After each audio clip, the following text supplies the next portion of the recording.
Hi dears, ಇದೊಂದು Sunday special recipe ನೋಡ್ಕೊಂಬರೋಣ. ಅದು ದಾಲ್ಚಾ ಅಥವಾ ದಾಲ್ ಚಿಕನ್ ರೆಸಿಪಿ. ನಾನಿಲ್ಲಿ ಚಿಕನ್ ಉಪಯೋಗಿಸ್ಕೊಂಡಿರೋ ಹತ್ರ ನೀವು ಚಿಕನ್ ಬದಲಾಗಿ ಸೋರೆಕಾಯಿ ಅಥವಾ ಪಡವಲಕಾಯಿ ಉಪಯೋಗಿಸ್ಕೊಂಡು ಕೂಡ ಇದೇ ಸೇಮ್ ರೆಸಿಪಿ ಮಾಡ್ಕೋಬೋದು. ದಾಲ್ಚಾ ಮಾಡೋದಕ್ಕೆ ಮೊದಲನೇದಾಗಿ ಕಡಲೆಬೇಳೆ ನೆನೆಸಿ ಇಟ್ಕೊಂಡಿದ್ದೀನಿ. ಸುಮಾರು 2 ಗಂಟೆ ಮುಂಚೆ ಒಂದು ಸಣ್ಣ ಕಪ್ಪಷ್ಟು ಕಡಲೆಬೇಳೆ ನೆನೆಸಿರೋದನ್ನು ಕುಕ್ಕರಲ್ಲಿ ಹಾಕ್ಕೊಂಡಿದ್ದೀನಿ.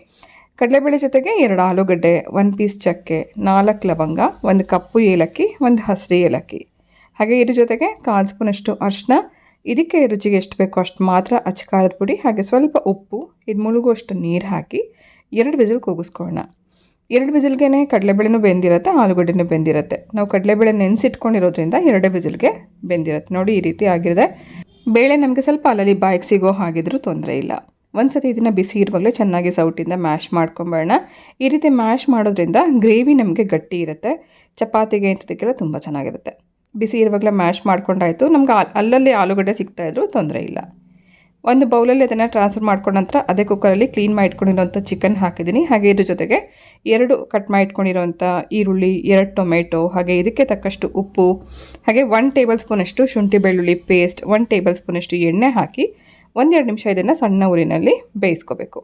ಈ ಉಪ್ಪು ಇದೆಲ್ಲ ಚೆನ್ನಾಗಿ ಇದಕ್ಕೆ ಮಸಾಲೆ ಹಿಡಿಯೋವರೆಗೂ ಸಣ್ಣ ಊರಿನಲ್ಲಿ ಬೇಯಿಸ್ಕೊಳ್ಳೋಣ. ಸ್ವಲ್ಪ ನೀರು ಬಿಟ್ಟಂಗೆ ಆಗುತ್ತೆ ಚಿಕನ್. ಅದಾದ ನಂತರ ಪೌಡರ್ಗಳನ್ನು ಹಾಕ್ಕೊಳ್ಳೋಣ. ಹಾಗೆ ಈ ಚಿಕನ್ಗೆ ಎಷ್ಟು ಬೇಕೋ ಅಷ್ಟು ಮಾತ್ರ ಮಸಾಲೆಗಳನ್ನು ಹಾಕ್ತಾಯಿದ್ದೀನಿ.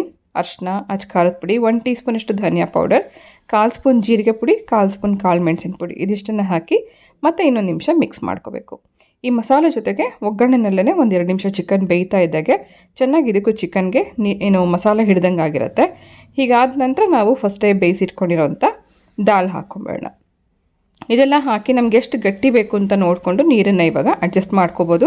ಹಾಗೆ ಉಪ್ಪು ಖಾರ ಎಲ್ಲ ಈಗ ಟೇಸ್ಟ್ ಚೆಕ್ ಮಾಡಿಕೊಂಡು ಲಾಸ್ಟಲ್ಲಿ ಕಸೂರಿ ಮೇಥಿ ಹಾಗೆ ಕಟ್ ಮಾಡಿರೋಂಥ 2 ಮೆಣಸಿನ್ಕಾಯಿ ಹಾಕಿ ಇನ್ನೊಂದು ವಿಸಿಲ್ ಕೂಗಿಸ್ಕೊಂಡ್ರೆ ಆಯಿತು, ದಾಲ್ಚಾ ರೆಡಿಯಾಗಿದೆ. ಈ ದಾಲ್ಚಾ ರೆಸಿಪಿ ನೀವು ಚಿಕನ್ ಬದಲಾಗಿ ನಾನು ಆಗಲೇ ಹೇಳ್ದಂಗೆ ಸೋರೆಕಾಯಿ ಮತ್ತು ಪಡವಲಕಾಯಿ ಇದೆರಡರಲ್ಲಿ ಯಾವ್ದಾರ ತರಕಾರಿ ಉಪಯೋಗಿಸ್ಕೊಂಡು ಕೂಡ ಸೇಮ್ ಮಾಡ್ಕೋಬೋದು. ಅದು ಕೂಡ ತುಂಬ ಚೆನ್ನಾಗಾಗುತ್ತೆ.